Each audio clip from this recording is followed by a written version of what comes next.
علیہ وسلم کی ذاتی بابرکات پر درود و سلام پڑھنے کے بے شمار فضائل و برکات ہیں۔ میرے اور آپ کے قریب آقا صلی اللہ علیہ وسلم نے فرمایا من صلی علیہ فی یوم 50 صافحتہ یوم القیامہ، فرمایا جو بندہ روزانہ میری ذات پہ 50 مرتبہ درود پڑھے گا، میں قیامت والے دن اس کے ساتھ ہاتھ ملاؤں گا، اس کے ساتھ مصافحہ کروں گا۔ یہ مصافحہ آقا کا قیامت والے دن مصافحہ کرنا یہ چھوٹی بات نہیں، یہ بہت بڑی بات ہے۔ سیدہ طیبہ طاہرہ مفتیہ مجتہدہ سیدہ فاطمہ الزہرا رضی اللہ تعالی عنہا فرماتی ہے میں تندور میں روٹیاں لگا رہی تھی، میں بتانے لگا ہوں آقا کا مصافحہ کرنا کتنا عزت والا ہے کہ جس کو یہ مصافحہ نصیب ہو گیا اسے کتنی برکتیں ملیں گی۔ سیدہ فاطمہ الزہرا رضی اللہ تعالی عنہا فرماتی ہے میں تندور میں روٹیاں لگا رہی تھی، اتنے میں رسول اللہ تشریف لے کے آئے۔ پیارے آقا نے اپنے مبارک ہاتھوں سے ایک روٹی تندور میں لگا دی۔ سیدہ فاطمہ فرماتی ہیں جو میں نے روٹیاں لگائی تھی وہ پک گئی، لیکن جس روٹی کو میرے آقا نے ہاتھ لگایا ہے اس روٹی کی نمی بھی خشک نہیں ہوئی۔ جب روٹی لگائی جاتی ہے تو اس پہ تھوڑا پانی ہوتا ہے، سیدہ فرماتی ہے جو میں نے روٹیاں لگائی تھی وہ پک گئی، لیکن جو کریم آقا نے جس روٹی کو میرے مصطفیٰ کے ہاتھ لگے تھے فرماتی ہے اس روٹی کا وہ پانی بھی خشک نہیں ہوا۔ اب یہ ذہن میں رکھ لیں، حضرت انس رضی اللہ تعالیٰ عنہ آپ نے صحابہ کی دعوت کی، دعوت پہ جب صحابہ آئے بیٹھ گئے، دسترخوان بچھایا گیا تو دسترخوان کپڑے کا تھا تو اس پہ چند مٹی کے ذرات تھے، وہ تھوڑا تھوڑا میلا تھا۔ حضرت انس رضی اللہ تعالیٰ عنہ نے اپنی کنیز کو بلایا، فرمایا اس دسترخوان کو اٹھا کے تندور میں ڈال دو۔ تندور جل رہا تھا، اب کپڑے میں یہ ہوتا ہے کہ اسے آگ میں ڈالا جائے تو وہ جل جاتا ہے، لیکن جب وہ تندور میں ڈالا گیا تھوڑی دیر بعد جب نکالا وہ مٹی ساری جل گئی یا کپڑا صاف ستھرا ہو گیا، کپڑے کو آگ نے چھوا بھی نہیں، کپڑے کو بالکل آگ نے جلایا نہیں، کپڑے کو آگ نے چھوا بھی نہیں، ساری مٹی جلا دی۔ صحابہ نے حضرت انس سے پوچھا کہ یہ کیا وجہ ہے؟ کپڑے کو جب آگ میں ڈالا جائے کپڑا جل جاتا ہے، لیکن اس کپڑے کا یہ خاص وصف کیسا ہے، اس کپڑے میں یہ کیسی کوالٹی ہے کہ اسے آگ میں ڈالا گیا لیکن اس کو آگ نے چھوا تک نہیں۔ حضرت انس فرمانے لگے ایسے آبا یہ کپڑا کوئی عام کپڑا نہیں بلکہ یہ وہ کپڑا ہے جس کو میرے مصطفیٰ نے اپنے ہاتھوں کو صاف کیا تھا، میں اس کپڑے کے ساتھ میرے آقا نے اپنے ہاتھوں کو صاف کیا تھا، مطلب کہ اس کپڑے کو کریم آقا کے ہاتھوں نے چھوا ہے، اس کو دنیا کی آگ نے نہیں جلایا۔ اب وہ روٹی جس کو میرے مصطفیٰ کے ہاتھوں نے چھوا تھا اسے دنیا کی آگ نے نہیں جلایا۔ جملہ سننا، علماء فرماتے ہیں کہ جس طرح جس روٹی کو آقا کے ہاتھ لگ جائے اس روٹی کو آگ نہیں جلاتی، جس کپڑے کو مصطفیٰ کا ہاتھ لگ جائے اس کپڑے کو آگ نہیں جلاتی۔ فرمایا جو بندہ مصطفیٰ جان رحمت صلی اللہ علیہ وسلم پر روزانہ 50 بار درود پڑھے گا آقا اس کے ساتھ ہاتھ ملائیں گے۔ فرمایا جس کے ساتھ قیامت والے دن میرے مصطفیٰ ہاتھ ملا لیں گے، جسے میرے آقا کا جسم مس کر جائے گا، اسے کبھی بھی جہنم کی آگ نہیں جلا سکتی، میں اسے جہنم کی آگ نہیں جلا سکتی۔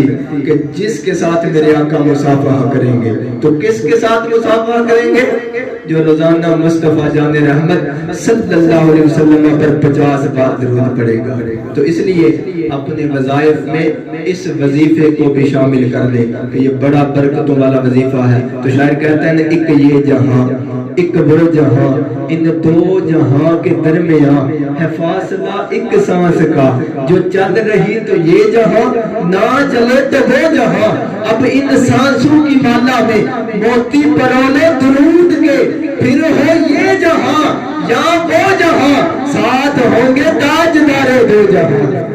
تو اگر درود پڑھا ہوگا تو کریم آقا صلی اللہ علیہ وسلم اسے پکڑ کے جنت میں داخل فرمائیں گے۔ تو اس لیے درود پاک کو اپنا وظیفہ بنائیں۔ میرے کریم آقا صلی اللہ علیہ وآلہ وسلم کی بارے میں ایک حدیث بیان کر کے میں اپنی موضوع کی طرف جاتا ہوں۔ رسول اللہ صلی اللہ علیہ وآلہ وسلم نے ارشاد فرمایا میں سو رہا تھا کہ جبریل امین میرے پاس آئے، دنیا اور آخرت کے سارے خزانوں کی چابیاں مجھے عطا فرما دے۔ میں دنیا اور آخرت کے سارے خزانے جبریل امین نے مجھے دے دیے۔ صرف یہ خزانوں کی بات نہیں، وہ قرآن مجید کی آیت فی قلوبہم مرض فزادہم اللہ مرضا، منافقوں کے دل میں مرض ہے، اللہ ان کے مرض کو بڑھا دیتا ہے۔ مفسرین فرماتے ہیں مرض کیا تھا ان کے دل میں؟ مرض یہ تھا مصطفیٰ جان رحمت کا عشق نہیں تھا، پیارے آقا کا بغض تھا، آقا کا حسد تھا، آقا کی نفرت تھی۔ فرمایا یہ مریض ہے۔ اب ان کا یہ بغض کیسے بڑھتا تھا؟ فزادہم اللہ مرضا، اللہ ان کے بغض کو بڑھا دیتا تھا۔ یہ بغض کیسے بڑھتا تھا ان کا؟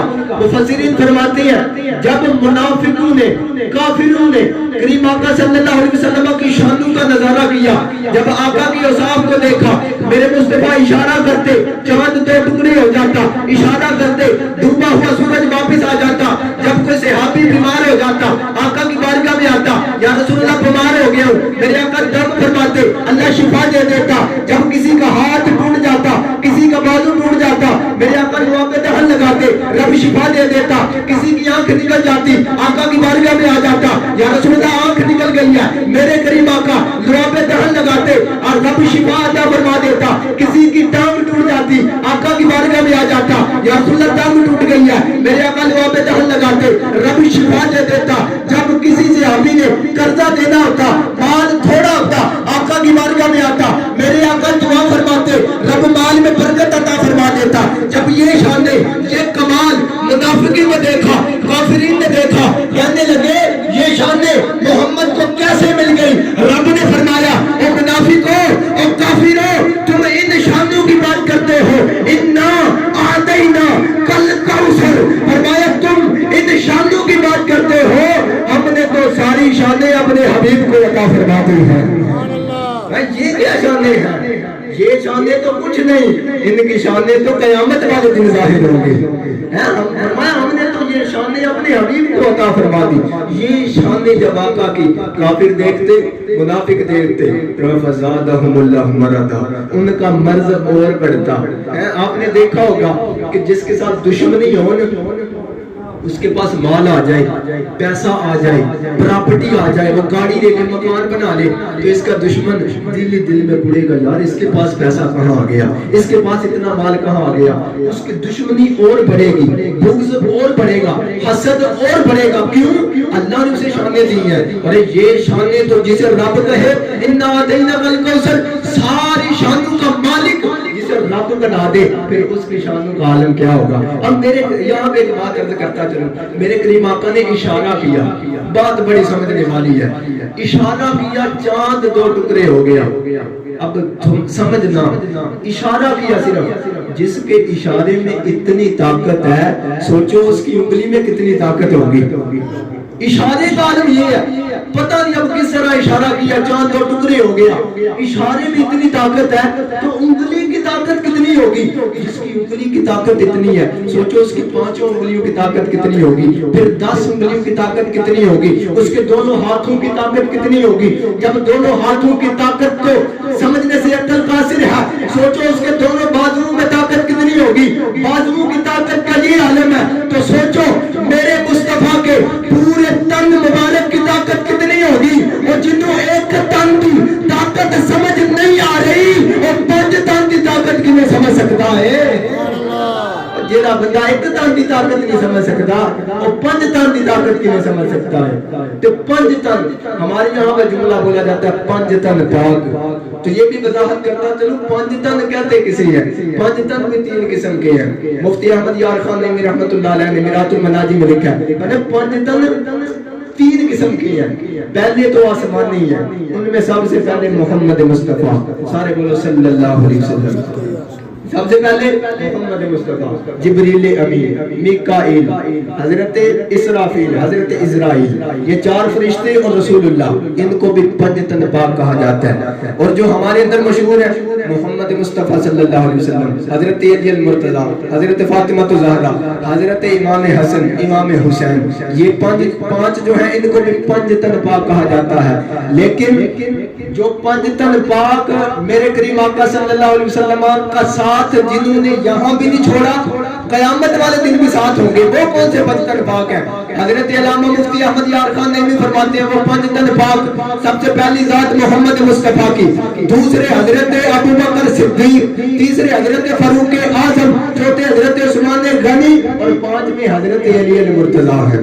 تو ان کو رب نے بڑی شانوں سے نوازا، تو یہ 5 تن پاک ہیں۔ یہاں پہ ایک اور بات میرے ذہن میں آ گئی، جب آقا کریم کا تذکرہ ہو تو پھر ایسی ایسی باتیں ذہن میں آتی ہیں کہ بندہ دنگ رہ جاتا ہے۔ حضرت علامہ مفتی احمد یار خان نعیمی رحمۃ اللہ علیہ، آپ نے جاء الحق کے مقدمے میں یہ بات لکھی، بات اتنی کمال کی لکھی کہ کمال پر کمال کر دیا۔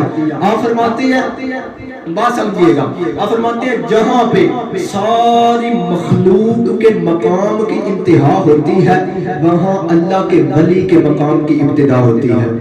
فرمایا جہاں پہ اللہ کے اولیاء کے مقام کی انتہا ہوتی ہے وہاں شہداء کے مقام کی ابتدا ہوتی ہے، جہاں شہداء کے مقام کی انتہا ہوتی ہے وہاں صدیقین کے مقام کی ابتدا ہوتی ہے، جہاں صدیقین کے مقام کی انتہا ہوتی ہے وہاں انبیاء کے مقام کی ابتدا ہوتی ہے، جہاں انبیاء کے مقام کی انتہا ہوتی ہے وہاں رسول کے مقام کی ابتدا ہوتی ہے، جہاں رسول کے مقام کی ابتدا ہوتی ہے وہاں جہاں رسول کے مقام کی انتہا ہوتی ہے وہاں اولو العزم رسولوں کے مقام کی انتہا ہوتی ہے، جہاں اولو العزم رسولوں کے مقام کی انتہا ہوتی ہے وہاں تیرے اور میرے مصطفیٰ کے مقام کی ابتدا ہوتی ہے۔ اور مفتی احمد یار خان نے بھی فرماتے ہیں کہ میرے مصطفیٰ کی شان کو رب کے علاوہ نہ کوئی سمجھ سکا ہے اور نہ ہی قیامت تک کوئی سمجھ سکتا ہے۔ مصطفیٰ کی شان کو نہ کوئی سمجھ سکا ہے اور نہ قیامت تک کوئی سمجھ سکتا ہے۔ تو میرے مصطفیٰ کریم صلی اللہ علیہ وسلم کو رب نے وہ شان عطا فرمائی کہ اعلیٰ حضرت فرماتے ہیں کہ وہ مرتبہ خدا نے تجھ کو دیا نہ کسی کو ملے نہ کسی کو ملا کہ کلام مجید نے کھائی شہا تیرے شہر و کلام و بقا کی قسم۔ میرے کریم آقا کی یہ شان ہے۔ اللہ تبارک و تعالی ہمیں آقا کی شان کو سمجھنے کی توفیق عطا